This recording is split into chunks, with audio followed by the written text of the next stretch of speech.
అయితే డిస్టర్బ్ చేస్తుంది. రెండవది యూఎస్ కూడా శాంక్షన్ పెట్టారు రష్యా మీద, ఎస్పెషలీ వాళ్ళ కరెన్సీ. అంటే డాలర్లో మీరు ట్రేడ్ చేయలేరు, ఇంటర్నేషనల్ మానిటరీ సిస్టమ్ నుంచి మిమ్మల్ని తీసేశారు. స్విఫ్ట్ అని చెప్పి ఒక ఇంటర్నేషనల్ ట్రాన్స్ఫర్ మెకానిజం ఉంది మన దగ్గర, ఎన్ఈఎఫ్టీ లాగా మనం వాడుకుంటాం, ఆర్టీజీఎస్ లాగా. వాళ్ళు ఇంటర్నేషనల్ లెవెల్లో స్విఫ్ట్ అని ఒకటి ఉంటుంది, బ్యాంక్ టు బ్యాంక్ ట్రాన్స్ఫర్. అది దాని నుంచి రష్యాని తొలగించేశారు. రష్యా లేరు, అప్పుడు మీరు వాళ్ళతో ట్రేడ్ చేయలేరు, టెక్నికలీ చేయలేరు. సో మనం ఏం చేసామంటే రష్యన్ కరెన్సీలో ట్రేడ్ చేయడం మొదలుపెట్టాం. అని ఇంటర్నేషనల్ మార్కెట్లో రష్యన్ కరెన్సీ కొనుక్కొని ఆ కరెన్సీని మనం ఆయిల్ కోసం వాడుకున్నాం. మనకి వాళ్ళు ఇనీషియలీ 35, తర్వాత 40, తర్వాత $45 పర్ బ్యారెల్ మనకు అమ్మడం మొదలుపెట్టాం. మనం ఒక డే పర్ డే మనం 1.5 million barrels per day Russia నుంచి కొనుక్కుంటుండే. ఐ థింక్ ఇట్ 250,000 బ్యారెల్స్ దాకా వచ్చింది ఒకసారి, తగ్గింది. ఇప్పుడు 120,000 వచ్చింది. ఇప్పుడు యూఎస్ ఏమంటున్నారంటే మీరు మళ్ళీ కొనుక్కుంటే మాకు ప్రాబ్లం అవుతుంది, ఎందుకంటే మాకు కాంగ్రెస్ చట్టం, ఇప్పుడు ప్రెసిడెంట్ ట్రంప్ చేతిలో లేదు అది, it has gone beyond him. So president Trump ఒక ఎగ్జిక్యూటివ్ ఆర్డర్ వీళ్ళు ఇష్యూ చేసి అంటే మేము తగ్గిస్తున్నాం టారిఫ్, ఇండియా రష్యన్ ఆయిల్ కొనడం తగ్గించేస్తారు, లేకుంటే బంద్ చేసేస్తారు మొత్తం అని చెప్పారు. మేము we will be tracking it అన్నారు. సో సొల్యూషన్ ఏంటి? ఎందుకంటే ఇండియా అండ్ చైనా అనేది లోకంలో అన్నిటికంటే ఎక్కువ ఆయిల్, క్రూడ్ ఆయిల్ వాడే దేశాలు. పాపులేషన్ అట్లా ఉంది మన ఇద్దరిది, యూరోప్ అంతా చాలా చిన్నది. సో ప్రెసిడెంట్ ట్రంప్ ఏం సజెస్ట్ చేస్తే మీరు పని చేయండి, వెనిజువేలా నుంచి కొనుక్కోండి. వెనిజువేలన్ ఆయిల్ చైనా కొనుక్కుంటుంటే, కానీ చైనా మీద ఇప్పుడు బ్యాన్ పెట్టేసాం మేము, ఆ ఆయిల్ మిగిలిపోయింది అక్కడ, మీరు కొనుక్కోండి అది ఆయిల్. సో నిన్న సాయంత్రం రిలయన్స్ 2 మిలియన్ బ్యారెల్స్ ఒక కంటైనర్, ఒక షిప్ అక్కడి నుంచి సేల్ అయింది ఇండియాకి. నేను first consignment after 1 year. Reliance ఇంకా ముందు కూడా కొనుక్కుంటుండే, కానీ ఇది ఫస్ట్ తర్వాత ఇప్పుడు మొదలైంది అక్కడి నుంచి. ఎంత కొన్నారో మనకు తెలియదు, కానీ డెఫినెట్గా రష్యా నుంచి కొనుగోలు చేసి అదే రేట్ దగ్గరే ఉంటుంది. అది అక్కడిక్కడ $5-6 బ్యారెల్ డిఫరెన్సే ఉంటుంది. సో మన రష్యా ఫిక్సేషన్ పక్కన పెట్టాలి, ఎందుకంటే రష్యా డజంట్ కేర్ యాక్చువల్లీ. రష్యాకి చైనా ఉన్నారు, మనం ఇప్పుడు బంద్ చేసిన క్వాంటిటీ అంతా చైనా కొనుక్కుంటారు. చైనా మీద శాంక్షన్స్ పెట్టలేరు president Trump, even US Congress government కూడా పెట్టలేరు, ఎందుకంటే చైనా రేపటి నుంచి యూఎస్కి వెళ్ళే ప్రతి ఎలక్ట్రానిక్ ఐటమ్ని బ్యాన్ చేసేస్తారు. వాళ్ళ మొత్తం ఎలక్ట్రానిక్ ఇండస్ట్రీ క్లోజ్ డౌన్ అవుతుంది, వాళ్ళ కార్ ఇండస్ట్రీ క్లోజ్ డౌన్ అయిపోతుంది. ఓకే, ఇప్పుడున్న పరిస్థితుల్లో ఏం జరుగుతుందంటే మనం ఒక ఫ్రేమ్వర్క్ అగ్రిమెంట్ సైన్ చేసాం. ఫ్రేమ్వర్క్ అంటే ఫైనల్ డీల్ కాదు. ఇప్పుడు మనం నిన్న జీసీసీ కంట్రీస్తో సైన్ చేసాం, మనం అదే సేమ్ డీల్ 2 రోజుల ముందు. అది trade work framework agreement, Gulf Cooperation కౌన్సిల్స్లో 6 దేశాలతోని మనం సైన్ చేసాం అనమాట. That this will be the parameters of negotiation అని. ఇప్పుడు ఏమంటున్నారంటే బేసిక్లీ ఆయిల్ పక్కన పెడితే దట్ ఇష్యూ సార్టెడ్ అవుట్, మీ టారిఫ్ని 18 దాకా తీసుకొస్తాం. ట్రేడ్ డీల్ కాలేదు ఇంకా, ఇది ఓన్లీ ఫ్రేమ్వర్క్ సైన్ చేసాం మనం. ట్రేడ్ డీల్ వచ్చినప్పుడు ఈ 18 3% కూడా కావచ్చు, 0% కూడా కావచ్చు, 5% కూడా కావచ్చు. ఫర్ ఎగ్జాంపుల్ చాలా మన దగ్గర నుంచి ఇక్కడ వెళ్ళే ప్రోడక్ట్స్కి ఆల్రెడీ 0% ఉంది, ఆల్రెడీ అన్నిటికీ అక్కర్లేదు. సో అట్లాంటి ఎలక్ట్రానిక్స్ ఫర్ ఎగ్జాంపుల్ దానికి ఒక సపరేట్ రేట్ ఉంది, ఇట్ ఈస్ నాట్ ఈవెన్ 18%, దానికన్నా తక్కువ ఉంది. అదే టైంలో steel and cement president Trump 18 చేసినా కానీ మనం 55% కడుతున్నాం ఇప్పుడు కూడా, కట్టాల్సింది ఇప్పుడు కూడా, ఎందుకంటే అది డంపింగ్ డ్యూటీ అంటారు వాళ్ళు దాన్ని. మనం కూడా చేస్తాం చైనా మీద. సో మనం అనుకుంటా స్టీల్ అండ్ సిమెంట్ కూడా మనకు 18% ఉండేది, ఇట్ విల్ బీ 55%, ఎందుకంటే we're selling below the US cost. యూఎస్లో ఒక టన్కి ఎగ్జాంపుల్ $100 అని తీసుకుంటే మనం $50 అమ్ముతున్నాం. సో వాళ్ళ ఇండస్ట్రీ దెబ్బతింటుంది. చైనా అయితే తీసుకెళ్ళి $30 అమ్ముతారు. So that's a bigger threat for US అనమాట. సో మనం వైపు కూడా చైనా వచ్చి డంప్ చేస్తారు స్టీల్ అండ్ అల్యూమినియం, మనం దాని మీద టారిఫ్లు పెడతాం. యూఎస్ చేస్తున్నట్లనే సేమ్ థింగ్ టు స్టాప్, వాళ్ళ రేట్ చాలా తక్కువ, మన ఇండస్ట్రీ క్లోజ్ డౌన్ అయిపోవాల్సి వస్తుంది మనది. ఈ పరిస్థితుల్లో అందరు అడుగుతున్నారు ఇంటర్నేషనల్ అనలిస్ట్, నేను అదే వింటున్నాను ఇప్పుడు కూడా, ఎవరు బ్లింక్ చేశారు అంటే ఫేస్ టు ఫేస్ ఇట్లా కూర్చున్నారు ఇద్దరు, ఎవరు బ్లింక్ చేశారంటే ఇట్ వాస్ ట్రంప్ బ్లింక్. దానికి కారణాలు ఉన్నాయి. ఒకటి, చైనా అండ్ ఇండియా ఇద్దరు ఈ టారిఫ్ మీద రియాక్ట్ కాలేదు. చైనా అయితే చెప్పారు మీరు 500 ఏంటి, మీరు 600 అండి, 800% కూడా పెట్టుకోండి, మాకు it doesn't make a difference to us, మీకే ప్రాబ్లం వస్తుంది. సో యూఎస్ తగ్గించి ఇప్పుడు 38 తీసుకొచ్చారు వాళ్ళు. ఈ EU అండ్ కెనడా కూడా చాలా మటుకు ఇంపార్టెంట్ రోల్ ప్లే చేస్తుంది. They are very big nations. కానీ EU అండ్ కెనడా యూఎస్తో ఉండలేకపోతారు. వాళ్ళు యూఎస్తో చాలా అంబ్లికల్ కార్డ్ అంటాం మన ఇంగ్లీష్లో, చాలా మటు అమ్మ ఒక పిల్లకి ఎట్లా పేగుబంధంలా కనెక్షన్ ఉంది వాళ్ళకి. ఎందుకంటే ఒకటి కెనడాకి జాగ్రఫిక్లీ వాళ్ళ పక్కన, వాళ్ళ చాలా మటుకు ఆయిల్ వాళ్ళు యూఎస్లో అమ్ముతారు, ఎనర్జీ యూఎస్కి అమ్ముతారు. సో దర్ కంపెనీలు అన్నీ డిపెండెంట్గా ఉంటుంది యూఎస్ మీద.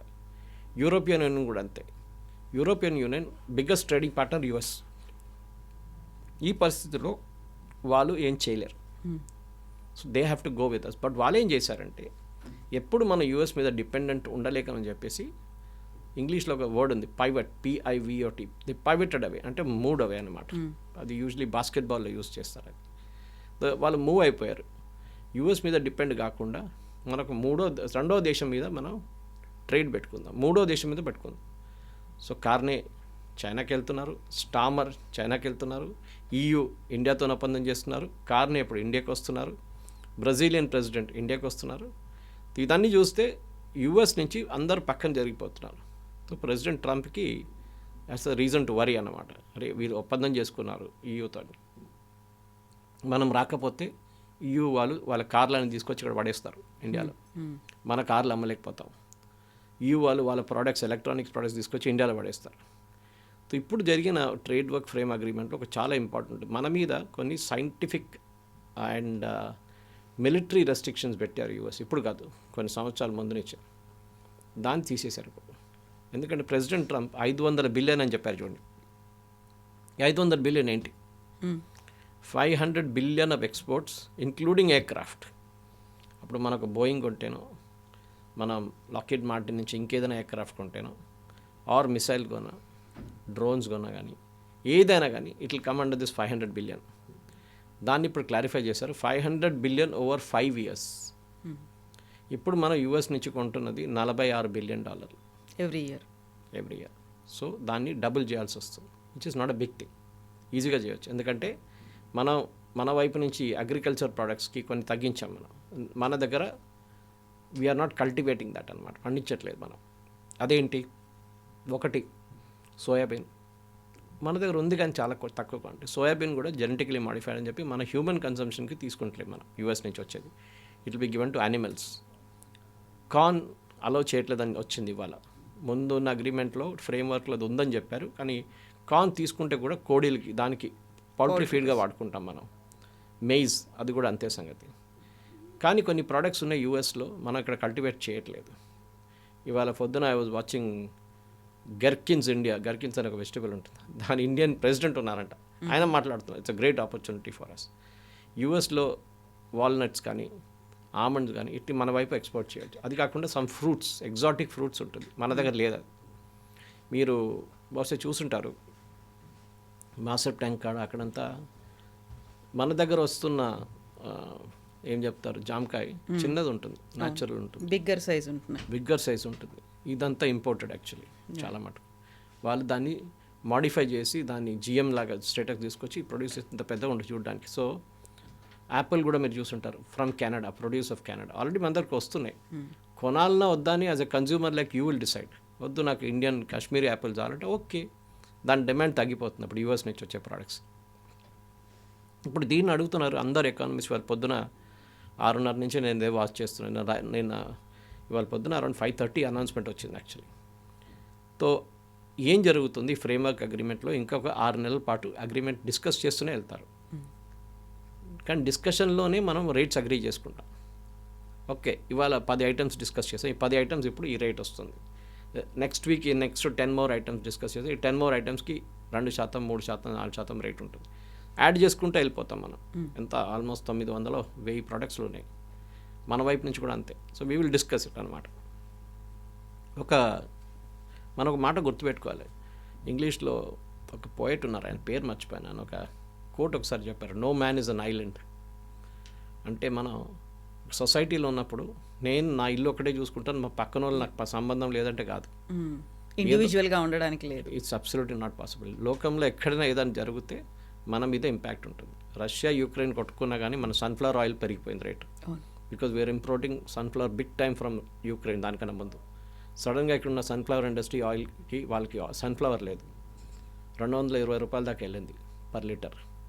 దాని తర్వాత మనం మిగతా సోర్సెస్ని తెప్పించుకున్నాం. తర్వాత యుక్రెయిన్ నుంచి మనం రిస్టోర్ చేసుకున్నాం, రేటు తగ్గింది, 170కి వచ్చేసింది. తో మనం చాలా సంవత్సరాల నుంచి మనం ఒక లైసెన్స్ రాజులో ఉన్నాం. ఇందిరాగాంధీ టైంలో, రాజీవ్ గాంధీ టైంలో, నరసింహారావు గారు వచ్చిన తర్వాతనే ఇండియన్ ఎకానమీ ఓపెన్ అప్ చేశారు. మన గ్రోత్ రేట్ ఎందుకు అప్పుడు దాకా తగ్గిందంటే ఈ లైసెన్స్ రాజు వల్లే. రాహుల్ బజాజ్కి స్కూటర్ లైసెన్స్ ఇచ్చారు, మిగతా ఎవరికి ఇవ్వలేదు లైసెన్స్. దాని తర్వాత కైనటిక్ వచ్చారు. ఇప్పుడు చూడండి ఎన్ని బైక్స్ ఉన్నాయి, ఎన్ని స్కూటర్స్ ఉన్నాయి చూడండి. Technology wise they improved far. Even Rahul Bajaj ఒక ఫేమస్ స్టేట్మెంట్ ఉంది, I use to make third rate scooters in India but Indians will still buy it అని. ఇట్లా టిల్ట్ చేసి కిక్ కొట్టే స్కూటర్ నా దగ్గర ఉంది. నేను ఇప్పుడు కూడా మా ఇండియన్స్ ఏం చెప్తే అదే కొంటారని చెప్పి అప్పుడు స్టేట్మెంట్ ఇచ్చారు 1980sలో. ఇప్పుడు చూడండి ఎట్లా మారి. సో మన లైసెన్స్ రాజునే మన కంట్రీ ఎంప్లాయ్మెంట్ తగ్గించింది, మన ఎక్స్పోర్ట్ తగ్గించింది చాలా మటుకు. We been a protectionist economy. ఒక నార్త్ కొరియా లాగా ఉండే మనం. బయట నుంచి ఏం తెప్పించుకోకూడదు. బయట నుంచి వచ్చే కారు మీద 200% పెట్టండి, బైకుల మీద 300% పెట్టండి. ఎందుకు? మన ఇండస్ట్రీ ప్రొడ్యూస్ చేస్తున్నా అంటే అది కూడా లేదు. Whom are you trying to protect అనే క్వశ్చన్. నరసింహరావు గారు రాగానే ఇండియన్ ఎకానమీ ఓపెన్ అప్ చేశారు, బయట నుంచి ప్రోడక్ట్స్ని అలౌ చేశారు. మనం ఎప్పుడు అనుకుంటే ఈ కమ్యూనిస్ట్ ఫిలాసఫీ ఒకటి ఉంటుంది, బయట నుంచి ఏం తీసుకొస్తే కూడా it is bad for India అని. కాదు, మన వైపు లేని టెక్నాలజీస్ అక్కడ తెచ్చుకుంటే ప్రాబ్లం ఏంటి?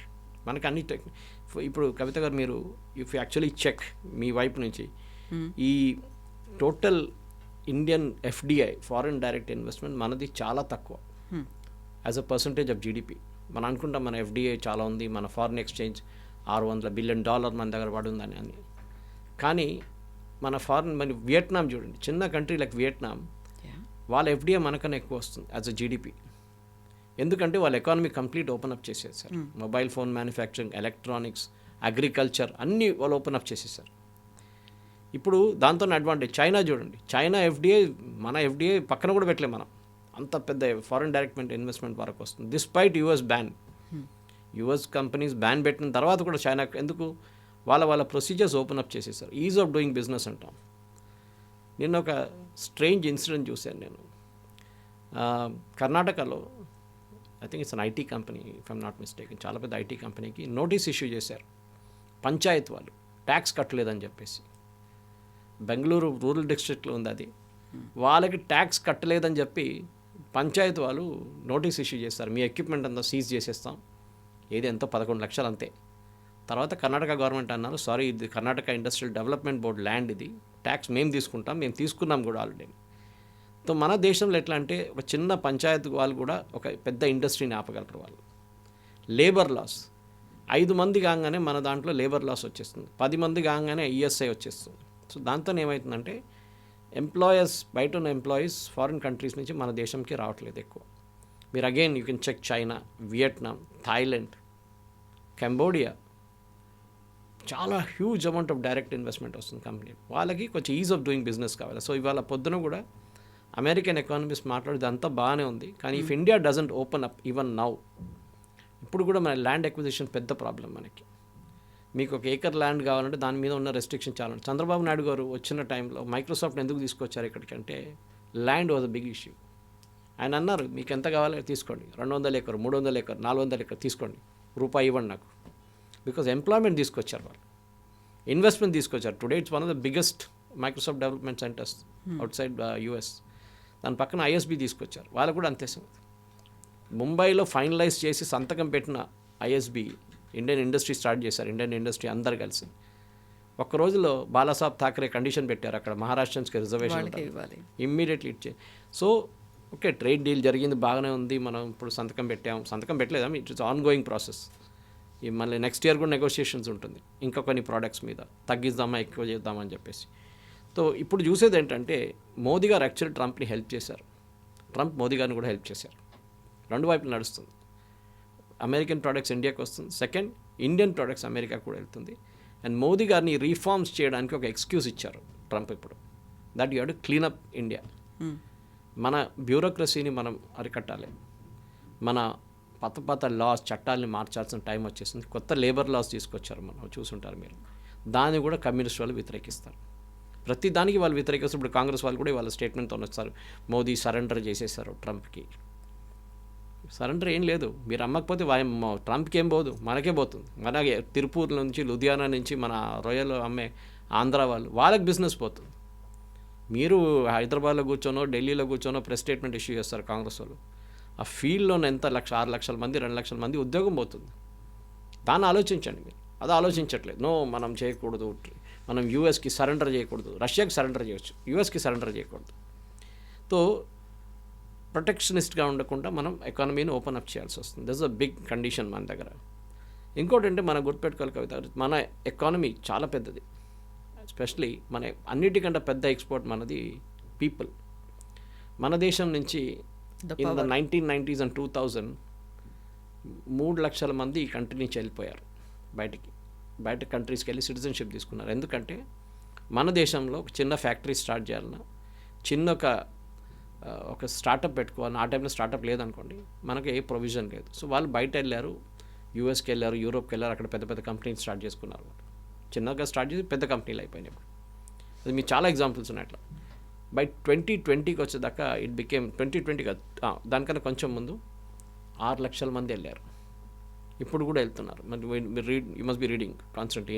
ఇండియన్స్ వెళ్ళిపోతున్నారు ఇండియా నుంచి. కారణం ఇది. ఒకటి, కొంతమంది రిజర్వేషన్ సిస్టమ్ అంటారు, but I don't think that is an issue. Education లెవెల్లో వీరు బయటికి వెళ్ళట్లేదు, ఎంప్లాయ్మెంట్కి బయటికి వెళ్తున్నారు. ఎందుకు? ఎందుకంటే మన దగ్గర రెస్ట్రిక్షన్స్ పెడుతున్నారు ప్రతి దానికి. కవిత గారు ఒక ఫ్యాక్టరీ స్టార్ట్ చేయాలనుకుంటే రేపు you become a bourgeois, communist వాళ్ళ దాంట్లో మీరు పెద్ద అదానీ అయిపోయారు. మిమ్మల్ని ఎట్లా ఆపాలని చూస్తారు. ఆ యాటిట్యూడ్ మార్చాలి. ఇప్పుడు యూఎస్తో వచ్చిన ఈ డీల్లో చాలా మట్టుకు మన మిషనరీ అండ్ ఎలక్ట్రానిక్స్ ప్రొడక్ట్స్ యూఎస్కి ఎక్స్పోర్ట్ చేసేటప్పుడు పెద్ద మార్కెట్ అది. US is the world's biggest market. దానికోసం యూరోప్ కానీ కెనడా కానీ ఏ దేశమైనా యూఎస్తో ఒప్పందం చేసుకుంటారు వాళ్ళు. మనం పక్కన ఉండలేము. మాకు ట్రంప్తో పని లేదు, ట్రంప్ ఇవాళ ఉంటారు, రేపు పోతారు, US will still be there. So ఈ ఒప్పందంలో చాలా మట్టుకు ఈ పాస్ట్ ప్రైమ్ మినిస్టర్స్ చేయలేకపోయిన ఒక అడ్వాంటేజ్ మోదీ గారికి వచ్చింది ఈసారి. కానీ దాన్ని క్రిటిసైజ్ చేయడం చాలా ఈజీ. అది మన ఎక్స్పర్ట్స్ ఇండియన్ డ్రాయింగ్ రూమ్లో కూర్చొని మహేందర్ సింగ్ ధోని దగ్గర బ్యాటింగ్ ఎట్లా చేయాలని చెప్తాం మనం క్రికెట్ చూసి. ఇది మన ప్రాబ్లం అన్నమాట. ఇక్కడే మనకి ఇంకో కీలకంగా అవుతోంది మనకి ఆర్థికంగా భారం అనేది. రష్యా నుంచి ఏమో అది లైట్గా ఉంటుంది, ఆ ఆయిల్ని మనం ఇంపోర్ట్ చేసుకున్నాము అనుకుంటే పెద్ద బర్డెన్ పడదు. వెనిజువేలా నుంచి తీసుకున్నామంటే చాలా థిక్ ఆయిల్ ఉంటుంది, దాన్ని రిఫైన్ చేయాలి, ప్రాసెస్ చేయాలి, ఇదంతా కూడా మన మీదే కదా బర్డెన్ పడేది. రిలయన్స్ దగ్గర 2 టెక్నాలజీస్ ఉన్నాయి, Russian oil and Venezuelan oil. Reliance Jamnagar facility Russian oil, Venezuelan oil last 10 సంవత్సరాల నుంచి ఇంపోర్ట్ చేస్తున్నారు. సో వెనిజువేలన్ ఆయిల్ మనకు కొత్తదేం కాదు. అది ప్రాబ్లం యూఎస్కి ఉంది. అది యూఎస్ దగ్గర అది ప్రాసెస్ చేయడానికి ఉన్న రిఫైనరీస్ లేదు, ఉంది వాళ్ళ దగ్గర, but that is the northern end of it. And Venezuela ఏమో యూఎస్కి సప్లై చేయరు, యూఎస్ కొనుక్కోరు ఆ టైంలో. ఇప్పుడు Maduro is now their custody, వాళ్ళ గవర్నమెంట్ నడుస్తుంది అక్కడ. సో వాళ్ళు ఏం కావాలంటే చేసుకోవచ్చు. ఇప్పుడు ఎందుకు మనకు ఆఫర్ చేస్తున్నా అంటే ఎవరు కొనట్లేదు ఇప్పుడు అది. సో న్యాచురల్ మనం బార్గెన్ చేయొచ్చు. ఈ కంపెనీలు అన్నీ చెప్పిన రేటు కొనరు. వాళ్ళు ఫస్ట్ $70 అంటారు, మనం అంటే 40 అంటాం. ఇది మన టమాటా బార్గెనింగ్ లాగా ఉంటుంది. ఇది లాస్ట్ ఒక కామన్ ఫిగర్కి వచ్చేస్తాం. Okay, $48 per barrel. Okay, signed, సంతకం పెట్టేస్తాం. నెక్స్ట్ 6 months కొన్న డీల్ ఇప్పుడే సైన్డ్. పర్ డే మేము ఇంత లిఫ్ట్ చేస్తాం, పర్ వీక్ మనం ఇంత లిఫ్ట్ చేస్తాం అని చెప్పేసి. సో మనకి యూఎస్ నుంచి కొంటామో, కెనడా నుంచి కొంటామో, మెక్సికో నుంచి కొంటామో, మన వెనిజువేలా నుంచి కొంటామో, it doesn't make a difference for us. Or Russia రేపు వార్ ఆగిందనుకోండి, ఇప్పుడు మనం యూఎస్ ట్రేడ్ డీల్ గురించి అట్లనే మాట్లాడాం, ఎప్పుడైతుందో ఏమో అని. సడన్గా అయిపోయింది ఒకరోజు. రేపు రష్యా ఇప్పుడు ఆల్రెడీ మాట్లాడుతుంది, నిన్న టాక్స్ జరిగింది. సరే నెక్స్ట్ మంత్ మేము బంద్ చేసేస్తాం వార్ అంటే ఏమవుతుంది, మన రష్యా దగ్గర నుంచి మళ్ళీ కొనుక్కోవచ్చు. కానీ అప్పుడు రష్యా స్మార్ట్ అయిపోతారు, అప్పుడు రష్యా రేట్ పెంచేస్తారు.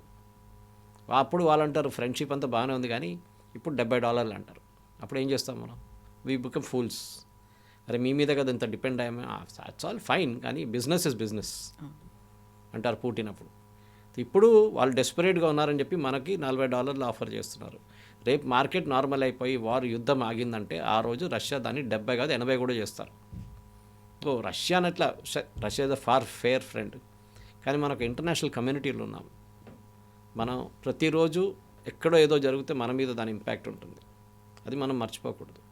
కాదు నేను ఇట్లనే ఉంటాను, నేను ఏం చెప్తా ఫ్రాగ్ ఇన్ ద వెల్ లాగా యాటిట్యూడ్ లాగా ఉంటే మీరు అక్కడే ఉండిపోతారు అంతే. We have to expand. అయితే ఇప్పుడు మనం 50% నుంచి 18%కి తగ్గించారు, ఇవన్నీ మాట్లాడుకుంటాం. గతంలో 25%. బట్ బైడెన్ టైంలో దట్ వాజ్ హార్డ్లీ ఒక 4% మాత్రమే. 4% 25 చేసి 50 చేసి మళ్ళీ ఇప్పుడు 18K రావడం అనేది మనం ఎందుకు సంబరపడుతున్నాము అనే మాట. ఈ 18% అనేది అన్ని ప్రోడక్ట్స్ మీద లేదు, అదే నేను చెప్తున్నాను. చాలా ప్రోడక్ట్స్ మీద ఇప్పుడు కూడా it is 0%. And I can tell you straight away what products it is. నేను ఇచ్చాను మీకు ఎగ్జాంపుల్ ఇచ్చాను, 2 ప్రోడక్ట్స్ 55% ఉంది. Cement and steel. మనం దాని గురించి మాట్లాడామా? లేదు కదా. సిమెంట్ అండ్ స్టీల్ మీద ఎందుకు ఇంత భారం పెడుతున్నాం మనం అంటే బికాజ్ వీఆర్ డూయింగ్ డంపింగ్. కానీ దాని గురించి మన so called economist, armchair economist, so called news డిబేట్స్లో దీని గురించి ఎక్కడైనా చెప్పారా? చెప్పలేదు. మనం ఆల్రెడీ 55% కడుతున్నాం సిమెంట్ మీద. ఎందుకు కడుతున్నారు 55 అని ఎవరు అడగలేదు ఇవాళ దాకా. కవిత గారు, that is the most ironical part అనమాట. మనం చాలా మటుకు వీఆర్ పేయింగ్ హెవీ అమౌంట్స్, కానీ దాన్ని మనం we're not taking it to account అనమాట. తీసుకోవాల్సింది. It is very important. ఎందుకంటే ఈ పర్టికులర్ నంబర్ మనం చూడండి కడుతున్నాం, ఇట్ ఈస్ హెవీ, చాలా హెవీ. అది కొన్ని ప్రోడక్ట్స్కి మనం కడుతున్నాం, కొన్ని మనం కట్టట్లేదు. నేను మీకు ఆయిల్ ఇచ్చాను, రష్యన్ ఆయిల్ గురించి చెప్పాం మనం మాట్లాడుతున్నప్పుడు. రష్యా నుంచి మనం జనవరి 2025లో ప్రతిరోజు పర్ డే మనం 16 లక్షల బ్యారెల్స్ మనం లిఫ్ట్ చేస్తుండే రష్యా నుంచి. అది జనవరి 2026 వచ్చేదాకా అది 11 లక్షలుగా మారిపోయింది. అంటే 5 లక్షల బ్యారెల్ తగ్గింది. అదే టైంలో మన యుఎస్ నుంచి 2,93,000 మనం కొనుక్కుంటుండే బ్యారెల్స్ ఆఫ్ ఆయిల్. ఆ 2 లక్షలు బ్యారెల్స్ ఇప్పుడు 2,97,000 అయింది, మారిందనమాట. This is a major difference. ఇప్పుడు మీరు అన్నారు 18% కడుతున్నామని. For example electronics and semiconductors మన వైపు నుంచి పంపిస్తుంది దానికి ట్రంప్ 18% పెట్టినా కానీ మనం కడుతుంది 0%. 18 అనేది ఒక బాల్ పార్క్ ఫిగర్. అది అన్నిటికీ 18 లేదు. Pharmaceuticals we're paying 0%. అంటే మన ఇక్కడ నుంచి పంపించే ఫార్మస్యూటికల్స్ యూఎస్కి ఫినిష్ ప్రోడక్ట్స్ 0, నో టారిఫ్. అప్పుడు 50% పెట్టినప్పుడు కూడా ఇప్పుడు 18% చేసినప్పుడు ఇట్ ఈస్ 0. అందరూ 18% మీద ఫిక్సేషన్ అయిపోతున్నారు. It is not 18% for everything. Other exempted good, for example energy, minerals, కొన్ని బిలియన్ మనం పంపిస్తాం, దానికి 0%. At the same time auto and auto parts 18% Trump పెట్టినా కానీ మనం 25% కట్టాలి ఇప్పుడు కూడా. ఎందుకంటే వాళ్ళు ఏమంటున్నారు, మీరు కాస్ట్ కన్నా తక్కువ డంప్ చేస్తున్నారు. మనం తమిళనాడులో తయారు చేసే